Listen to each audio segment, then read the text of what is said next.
आज हम बात करेंगे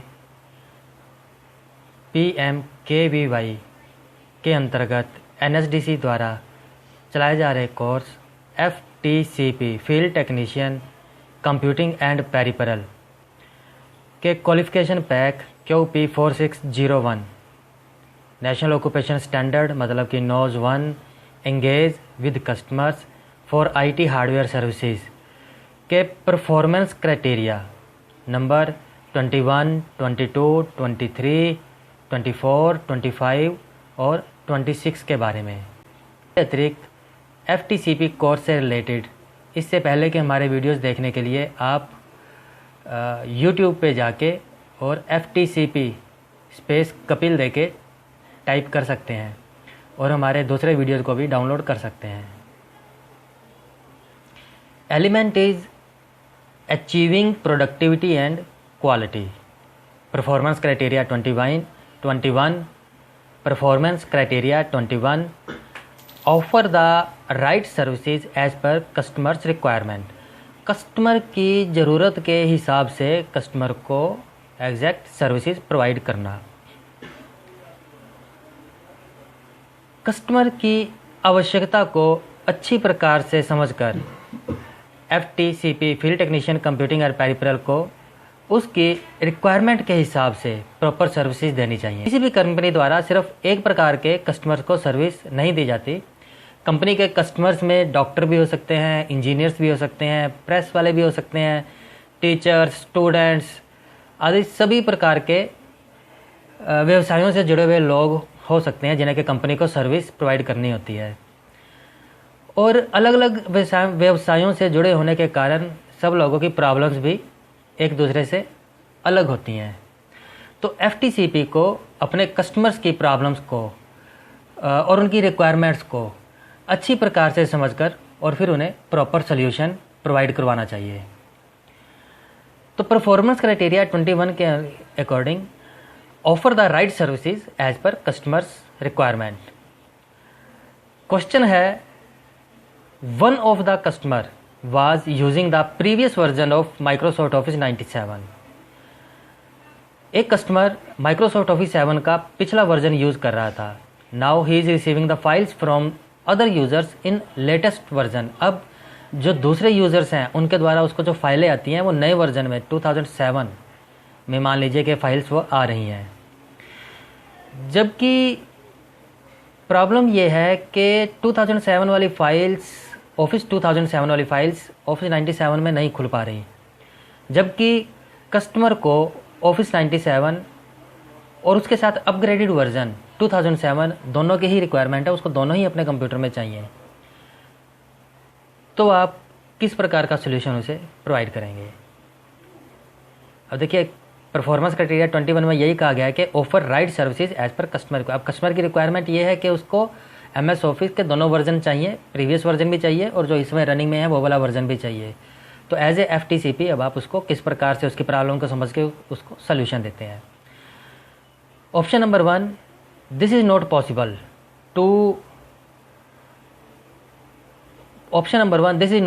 to keep both the versions of Microsoft office के यह संभव नहीं है। ऑप्शन नंबर 1 के अनुसार यह संभव नहीं है कि माइक्रोसॉफ्ट ऑफिस के दोनों वर्जन, पिछला वर्जन भी और रनिंग वर्जन भी एक ही कंप्यूटर में इंस्टॉल किए जा सके। Option number 2, it is not possible to open the previous version files in latest version.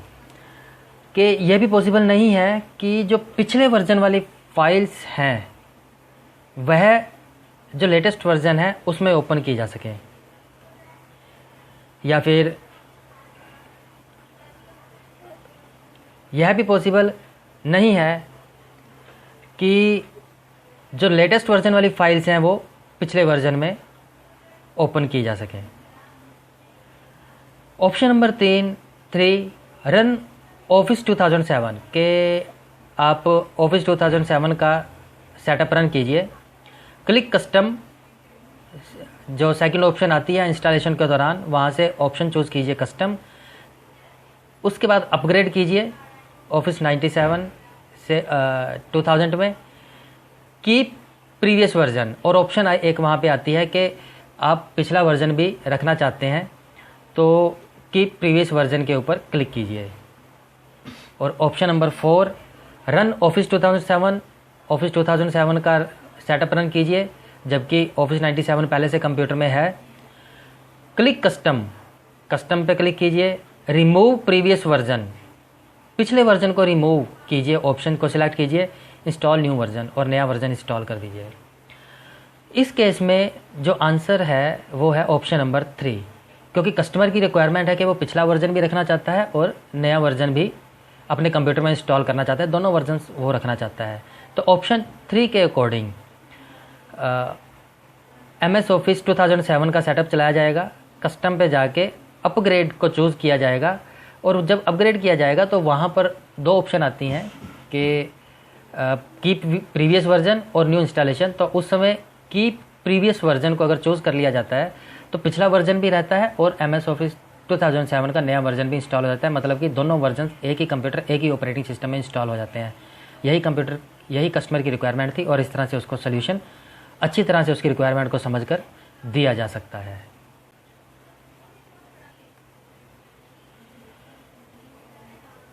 Element achieving productivity and quality. Performance criteria 21 offer the right services as per customer requirement. एक और question performance criteria 21 से ही संबंधित कि offer the right services as per customer requirement, customer की requirement को अच्छी प्रकार से समझकर उसे सर्विस प्रोवाइड करना। Question 1 of your customer is a doctor. आपका एक कस्टमर है जो कि एक डॉक्टर है। ही बॉट ECG मशीन, अब उसने एक ECG मशीन खरीदी है। That works on serial port, जो कि सीरियल पोर्ट के ऊपर काम करती है। But there is not any serial port on the motherboard, पर प्रॉब्लम यह है कि मदरबोर्ड के ऊपर कोई सीरियल पोर्ट ही नहीं है। What will be the suggestion from FTCP as per their requirement, कि उसकी रिक्वायरमेंट के हिसाब से FTCP क्या सजेस्ट करेगा।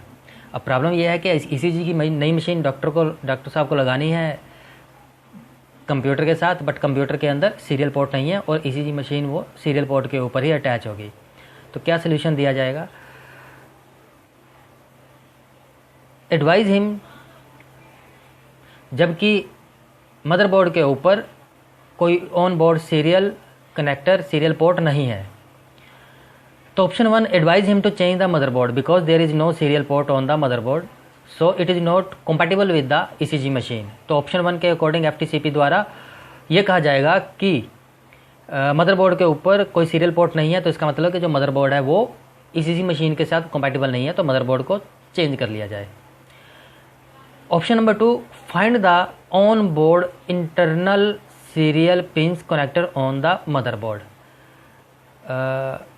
कुछ मदरबोर्ड इस प्रकार के आते हैं जिनके ऊपर सीरियल पोर्ट बना नहीं होता, बट मदरबोर्ड के ऊपर इंटरनली, जैसे इंटरनल USB की पिंस होती हैं वैसे ही इंटरनल सीरियल पोर्ट की पिंस बनी हुई होती हैं मदरबोर्ड के ऊपर।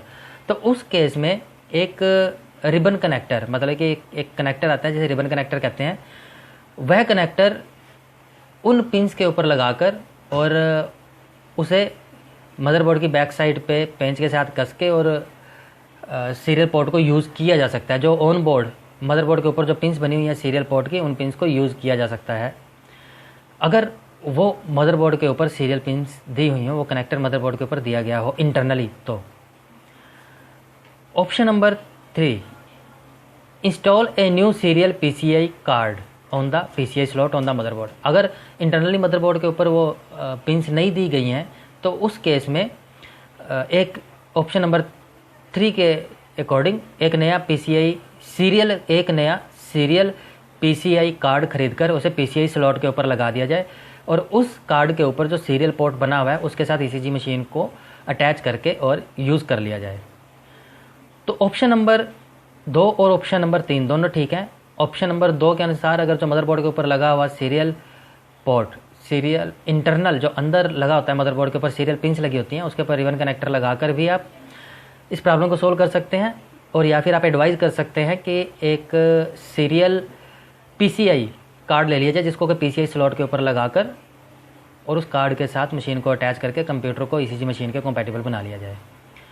तो ये था performance criteria 21 offer the right service as per customer. जो कस्टमर की रिक्वायरमेंट है उसकी रिक्वायरमेंट को अच्छी प्रकार से समझकर और फिर उसको सर्विस प्रोवाइड करना।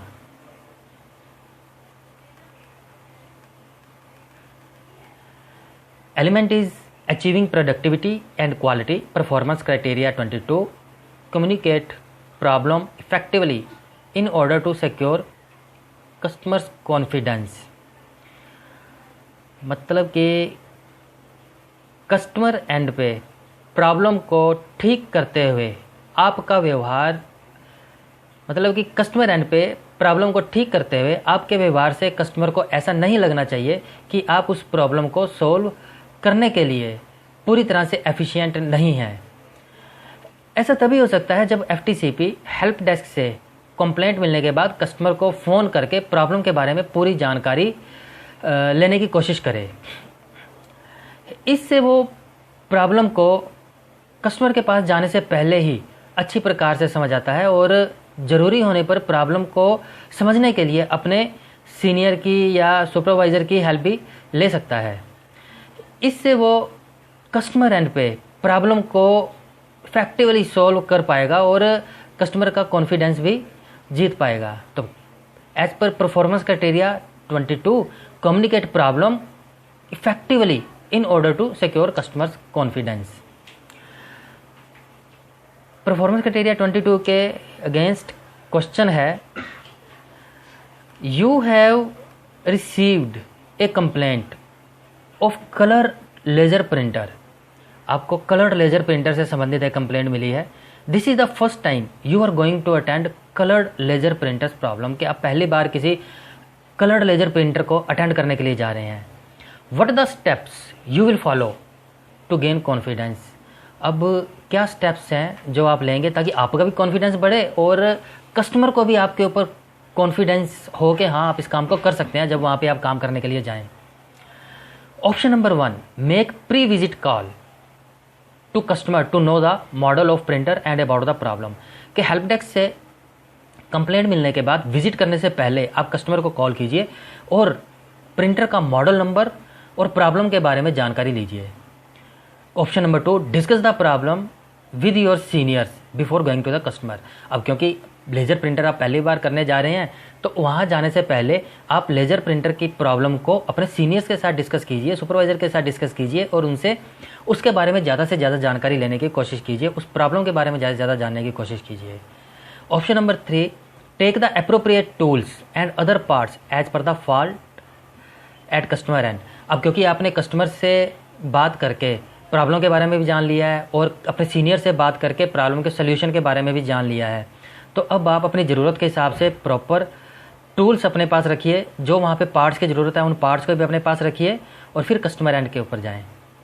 Number 4, follow the instruction sheet if available for the problem given. अगर उस प्रॉब्लम से संबंधित कंपनी में किसी तरह की इंस्ट्रक्शन शीट बनाई गई है तो इस इंस्ट्रक्शन शीट को अपने साथ रखें और इंस्ट्रक्शन शीट को फॉलो करें और जैसे इंस्ट्रक्शन शीट में स्टेप्स दिए गए हैं उन स्टेप्स को फॉलो करते हुए उस प्रॉब्लम को सॉल्व करने की कोशिश करें।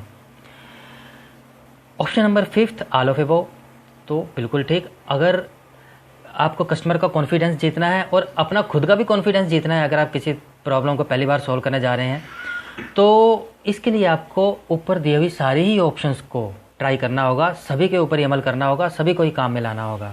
तो answer is option number 5, all of above.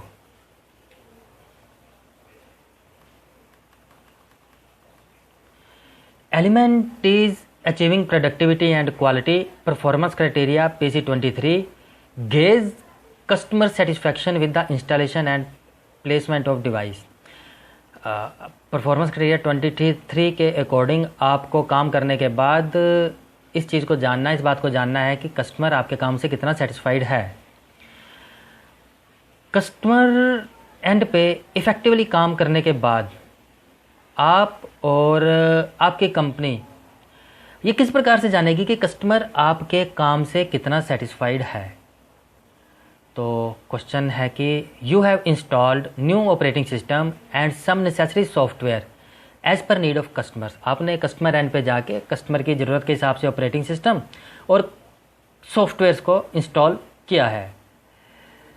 How will you gauge the customer satisfaction for your service. अब आपने सर्विस तो प्रोवाइड कर दी, सारा काम भी वहाँ पे कर दिया है, तो अब आप किस प्रकार से जानेंगे कि कस्टमर को आपका काम कितना पसंद आया है और वो आपको कितने नंबर देता है। Option 1, he will give us compliments on the success job done by us, कि हमने जो काम उसके वहाँ किया है उस काम से खुश होकर वो हमें कॉम्प्लीमेंट्स देगा। बट कॉम्प्लीमेंट्स से हमारी कंपनी को तो पता नहीं चलेगा ना, ना ही हम किसी को बता पाएंगे अपने ऑफिस में कि हम के प्रूफ, ये कोई प्रूफ नहीं है कॉम्प्लीमेंट्स ले लेना किसी से। He will pay the more money than described in the bill, कि बिल में जो दिया गया है उससे ज़्यादा पे करेगा। नॉर्मली ऐसा नहीं होता है, और अगर ऐसा कोई करने की कोशिश करे तो हमें भी ऐसा होने नहीं देना चाहिए। जो बिल दिया गया है सिर्फ उतना ही अमाउंट एफटीसीपी को ले। तो ये दोनों ऑप्शन तो ठीक नहीं है। You will, option number 3, you will take his views on your feedback form to gauge his satisfaction, कि आप उसके व्यूज़ अपने फीडबैक फॉर्म पे लेंगे ताकि आप जांच सकें और आपकी कंपनी भी देख सके कि आपका काम कस्टमर को कितना पसंद आया है। फॉर ऑल ऑफ अबव, तो ऑल ऑफ अबव ठीक नहीं है। Option number 3 is fine. Option number 3 ठीक है कि कस्टमर से जब भी फीडबैक लिया जाएगा तो वो फीडबैक फॉर्म के ऊपर ही लिया जाएगा, किसी और तरह से फीडबैक नहीं लिया जा सकता, क्योंकि फीडबैक को हमें अपने ऑफिस में सबमिट करवाना होता है और उसकी एक रिकॉर्ड में उसकी कॉपी भी हमें रखनी होती है। So option number 3 is the right choice.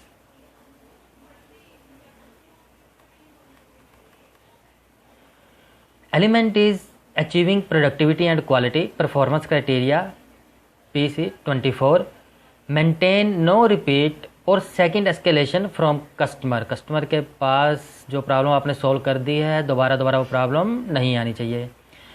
एफटीसीपी को श्योर करना चाहिए कि कस्टमर को सेटिस्फैक्ट्री और परमानेंट सोल्यूशन दे, ताकि एक ही कस्टमर के यहाँ से बार बार कंप्लेंट नहीं आनी चाहिए। इससे कस्टमर को परेशानी तो होती है, साथ ही उसका हमारी सर्विसेज पे कॉन्फिडेंस भी कम होता है। इसलिए एफटीसीपी को चाहिए कि कस्टमर ने जिस प्रॉब्लम के लिए बुलाया है उस प्रॉब्लम को तो ठीक करे, साथ ही कस्टमर को दूसरी प्रॉब्लम के लिए भी, साथ ही कंप्यूटर को उस प्रॉब्लम से संबंधित दूसरी प्रॉब्लम्स के लिए भी जांच लेना चाहिए, ताकि ऐसा ना हो कि आज आप एक फॉल्ट को ठीक करके जाएं और कल कस्टमर की तरफ से दूसरी किसी प्रॉब्लम के लिए फिर से कॉल कर, या कम से कम उस प्रॉब्लम से संबंधित दूसरे कारणों को भी एक बार ज़रूर देख लाना चाहिए। जैसे कि अगर CPU फ़ैन बंद है तो भी बाकी की ऑप्शन भी देख लेनी चाहिए कि CPU फ़ैन बंद होने की वजह से कंप्यूटर में कोई और प्रॉब्लम तो जनरेट नहीं हो गई है। जैसे कि question number 5, you have received that their computer, customers computer hangs frequently, customer का कंप्यूटर बार बार हैंग कर रहा है। What type of testing procedure you will follow, तो आप किस प्रकार का टेस्टिंग प्रोसीजर फॉलो करेंगे। Option 1, check the CPU fan of the computer. Option 1 के अकॉर्डिंग आप CPU का, माइक्रो प्रोसेसर का फ़ैन जो है चेक करेंगे, जो कूलिंग के लिए यूज़ किया गया है माइक्रो प्रोसेसर के ऊपर। Option 2, check the capacitors on the motherboard for leakage. Motherboard के ऊपर जो कैपेसिटर्स हैं उन कैपेसिटर्स को चेक करेंगे कि वो लीक तो नहीं हो रहे, मतलब कि अगर जो कैपेसिटर्स ख़राब होंगे, लीकेज बढ़ जाएगा उनका, तो वो ऊपर से कुछ फूल जाते हैं, तो वो देख के पता चल जाता है कैपेसिटर्स को कि अगर वो ऊपर से फूले हुए हैं तो वो ख़राब माने जाते हैं। तो कैपेसिटर अगर ऊपर से फूल जाएंगे मतलब कि कैपेसिटर ख़राब हो जाएंगे, तो कैपेसिटर्स अगर जो ऊपर से फूल जाएंगे और ख़राब हो जाएंगे तो उस कारण से भी कंप्यूटर हैंग कर जाता है। Option number 3, check antivirus for updation. Antivirus को भी अपडेशन के लिए चेक करेंगे, अगर एंटीवायरस अपडेट नहीं होगा, एक्सपायर हो गया होगा, तो वायरस की वजह से भी कंप्यूटर हैंग करता है। Option number 4, check if the scan disk is running frequently with every boot.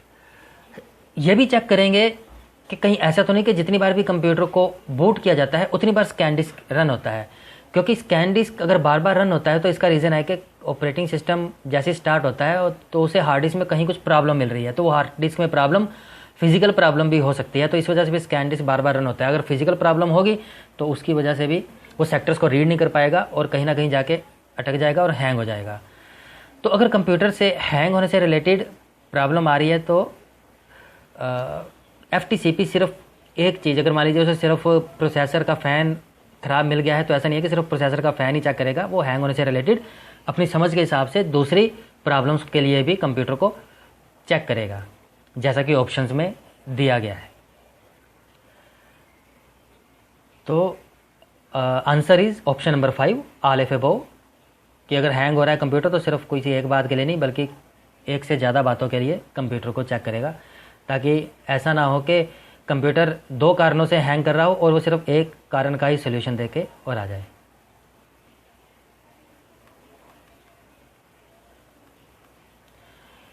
Element achieving productivity and quality performance criteria 25 achieve customer satisfaction on engagement behavior such as listening to complaints और appropriate dressing। अपने behaviour और dressing द्वारा customer पे positive impression डालना होता है एफटीसीपी को। As a एफटीसीपी computer के साथ आपका बिहेवियर शांत, एज ए एफटीसीपी कस्टमर के साथ आपका बिहेवियर शांत और कम बोलने वाला होना चाहिए। कम बोलने से मतलब कि ज़्यादा इधर उधर की बात ना करते हुए आपको केवल अपने काम के ऊपर ही और अपनी टेक्निकल प्रॉब्लम के ऊपर फोकस करना चाहिए जिसके लिए आप वहाँ गए हैं। आपकी ड्रेस फॉर्मल होनी चाहिए। अगर कंपनी की तरफ से स्टाफ के लिए ड्रेसिंग की व्यवस्था की गई है तो आपको कंपनी द्वारा दी गई ड्रेस डालकर ही कस्टमर एंड पे प्रॉब्लम को सॉल्व करने के लिए जाना चाहिए। कस्टमर जब अपनी प्रॉब्लम बता रहा हो तो उसकी बात को पूरा होने से पहले बीच में काटे नहीं, उसकी बात को पूरा होने दीजिए और उसे ध्यान से सुनिए और उसके बाद ही अपनी प्रतिक्रिया दीजिए।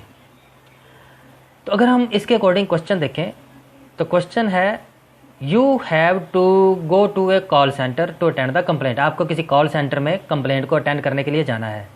Most of the girls work there. यहाँ पे जैसे अक्सर होता है कि कॉल सेंटर्स में गर्ल्स काम करती हैं, तो यहाँ पे गर्ल्स काम कर रही हैं। Mrs Braganza who is the owner there is very angry because complaint is pending since 2 days due to unavailability of the faulty part. कि फॉल्टी पार्ट 2 दिन से अवेलेबल नहीं था, तो मिसिस ब्रिगेंजा जो कि वहाँ की ओनर हैं वो आपके ऊपर बहुत गुस्सा हैं। What will be your behaviour and dressing. तो वहाँ जाने के लिए आपका बिहेवियर क्या होगा उनके साथ, मिसेस ब्रिगेंजा के साथ जो कि वो एक एंग्री लेडी हैं, और आपकी ड्रेसिंग क्या होगी कि आप किस तरह की ड्रेस डाल के जाएंगे। Option number 1, Mrs Braganza is shouting on you and you are feeling embarrassed in presence of girls there, so you will also shout on Mrs Braganza. कि आप जब वहाँ गए तो जैसा कि आपको अंदाज़ा ही था, मिसेस ब्रिगेंजा ने आपके ऊपर चिल्लाना शुरू कर दिया और आपको वहाँ स्टाफ के सामने थोड़ा सा शर्म महसूस हुई और आपने भी मिसेस ब्रिगेंजा के ऊपर चिल्लाना शुरू कर दिया। Option number 2, you will go there in party wear clothes to impress the staff working there. कि आप जो वहाँ पे स्टाफ काम करता है उसको इम्प्रेस करने के लिए पार्टी वेयर कपड़ों में, ड्रेस में वहाँ जा रहे हैं। Option number 3, as you know Mrs Braganza will be angry on you so you started explaining your reason before she may speak. Option number 3 के अकॉर्डिंग कहा जा रहा है कि आपको पता है कि मिसेस ब्रिगेंजा बहुत गुस्से में है, तो जब भी जैसे ही आप वहाँ गए आपको पता था कि वो आपके ऊपर चिल्लाना शुरू करेंगे, तो उनके चिल्लाने से पहले ही आपने अपने कारण एक्सप्लेन करना शुरू कर दिया कि किस वजह से आपको देर हो गई, आप पार्ट नहीं लगा पाए और जो कुछ भी रीज़न रहा हो। Option number 4, you will go there in dress provided by the company and listen to aggressive Mrs Braganza patiently. After that you will explain the reason for the delay availability of the part to be replaced. Option number 4 के against कहा गया है कि आप अपनी company द्वारा provide की हुई ड्रेस में वहाँ जाएंगे और क्योंकि वो बहुत गुस्से में मिसेस ब्रिगेंजा, फिर भी आप उन्हें धैर्यपूर्वक उनकी बात को सुनेंगे और उसके बाद उनकी बात पूरा होने के बाद उन्हें बताएंगे कि इसमें आपका कसूर नहीं है, एक्चुअली पार्ट ही अवेलेबल नहीं था आपके पास स्टोर में, तो पार्ट को आने में ही 2 दिन लग गए। तो जैसे ही वो आया वैसे ही सबसे पहला काम आप यही कर रहे हैं कि पार्ट को लाके और उनके वहाँ लगा के कंप्यूटर में और प्रॉब्लम को सॉल्व कर रहे हैं। तो इन ऑप्शंस में option number 4 is the right option, कि आप ऑप्शन नंबर 4 के अकॉर्डिंग अपना काम करेंगे। So 4th option is the right option.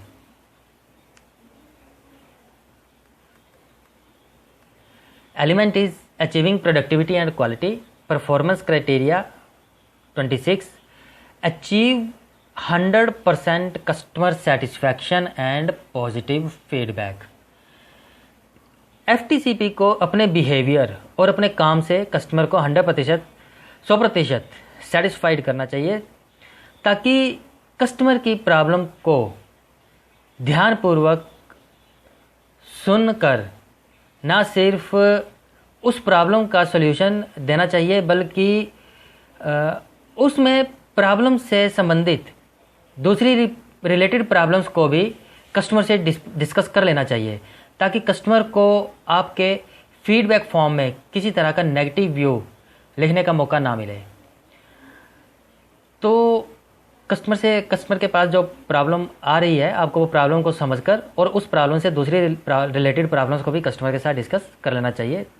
इससे कस्टमर को ज़्यादा सेटिस्फैक्शन होता है और आपको भी एक सेटिस्फैक्शन रहती है कि आज जिस प्रॉब्लम को आप करके जा रहे हैं, कल उससे संबंधित दूसरी प्रॉब्लम आने का चांसेस कम हो जाते हैं, क्योंकि आपने उससे रिलेटेड प्रॉब्लम्स भी डिस्कस कर ली होती हैं। Question, customer has made a complaint that some of his files has been corrupted suddenly. Customer ने कंप्लेंट की है कि उसकी कुछ फाइल्स अचानक से करप्ट हो गई हैं। What solution and suggestions you will provide to him. तो अब आप अपने दिमाग में कैसे एनालाइज करेंगे कि प्रॉब्लम क्या हो सकती है, क्यों फाइल्स अपने आप से करप्ट हो गई हैं और फाइल करप्ट होने के क्या रीज़न हो सकते हैं। आप उन रीजंस को, एक से ज़्यादा रीजंस को कस्टमर के साथ डिस्कस करेंगे। तो क्या रीज़न हो सकते हैं वो। Option number 1, you will check the hard disk for bad sectors and advise him to replace the hard disk in case of bad sectors. आप पहले हार्ड डिस्क को बैड सेक्टर्स के लिए चेक करेंगे, और अगर मान लीजिए आपको हार्ड डिस्क में बैड सेक्टर मिल जाते हैं तो आप कस्टमर को एडवाइस करेंगे कि हार्ड डिस्क को रिप्लेस कराना बेटर है, क्योंकि हार्ड डिस्क में अगर बैड सेक्टर होंगे तो जहाँ जहाँ बैड सेक्टर होंगे वहाँ पर डाटा सेव नहीं हो पाता है, आपकी फाइल करप्ट होने के चांसेस बने रहेंगे। Option number 2, you will advise him to take regular backup of his files on CD, DVD और पेन ड्राइव एक्सेट्रा। आप उसे एडवाइस करेंगे कि अपना जो डाटा है आप अपना ज़रूरी डाटा कंप्यूटर में ना छोड़ें और उसका कहीं ना कहीं बैकअप जरूर लेते रहें, चाहे तो आप किसी CD के ऊपर, DVD के ऊपर, पेन ड्राइव के ऊपर, एक्सटर्नल हार्ड डिस्क के ऊपर, जहाँ कहीं भी चाहें आप कंप्यूटर में से अलग करके निकाल के डाटा को अलग से रख लें, इससे डाटा आपका सेफ रहेगा। Third, renew the antivirus if it is expired. अगर कंप्यूटर में वायरस होगा तो वायरस की वजह से भी फाइल्स करप्ट हो जाती हैं, तो आप चेक करेंगे कि कहीं ऐसा तो नहीं कि एंटीवायरस सॉफ्टवेयर को डाला नहीं गया है, या डाला गया तो एक्सपायर हो गया है, उसे रीन्यू करने की ज़रूरत है, या अगर रीन्यू भी है लेकिन किसी कारण से अपडेट नहीं हो रहा, तो इन सब बातों के लिए उसे एडवाइस करेंगे कि अगर एंटीवायरस नहीं है तो डलवा लीजिए, और अगर एक्सपायर हो गया तो रीन्यू करवा लीजिए, और अगर रीन्यू है तो अपडेशन के लिए देखते रहा कीजिए कि प्रॉपर अपडेट हो रहा है या नहीं। Option number 4, you will advise him that if it runs scan disk every time when you boot the computer then it can be a sign of the hard disk. जैसे ही आप computer को on करते हैं तो on करते ही हमेशा अगर पहले स्कैन डिस्क चलता है तो इसका मतलब ये है कि आपके कंप्यूटर में कोई ना कोई हार्ड डिस्क से रिलेटेड प्रॉब्लम है। अगर बार बार स्कैन डिस्क चले तो आप कंप्यूटर को हार्ड डिस्क की प्रॉब्लम के लिए जांच लीजिए या जांच करवा लीजिए, और जितना पॉसिबल हो सके अपना डाटा कंप्यूटर में से निकाल लें।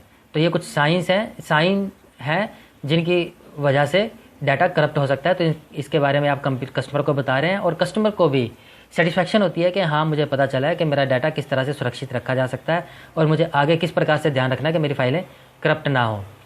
तो answer is option number 5, all of above, कि इन सब बातों को आप डिस्कस करके, प्रॉब्लम आपके पास एक आई थी, प्रॉब्लम वही है कि कस्टमर की फाइल्स करप्ट हो रही हैं बार बार। तो फाइल करप्ट होने का एक रीज़न नहीं है, आपने कस्टमर को एक से ज़्यादा रीज़न फाइल करप्ट होने के बताए कि, और ये भी एडवाइस किया कि इन रीजंस को ध्यान में रखा कीजिए और अपना डाटा जो है वो कंप्यूटर से बाहर कहीं ना कहीं सेव करके रखना चाहिए। तो इस तरह से अगर आप काम करते हैं तो कस्टमर को सेटिस्फैक्शन होती है, उसका आपकी कंपनी के ऊपर विश्वास बढ़ता है, और इसके बाद जब आप फीडबैक फॉर्म उनको भरने के लिए देंगे तो श्योर कि वो आपके फीडबैक फॉर्म में किसी तरह का नेगेटिव व्यू नहीं लिखेंगे और आपको पॉजिटिव व्यूज़ के साथ ही आपके फीडबैक फॉर्म को भर के आपको देंगे। So this was performance criteria 21, 22, 23, 24, 25 and 6 of nose 1। हमारे दूसरे वीडियोस को देखने के लिए आप YouTube ओपन करके वहाँ टाइप कीजिए FTCP space Kapil.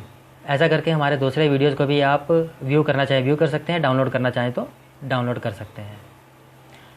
Thank you very much.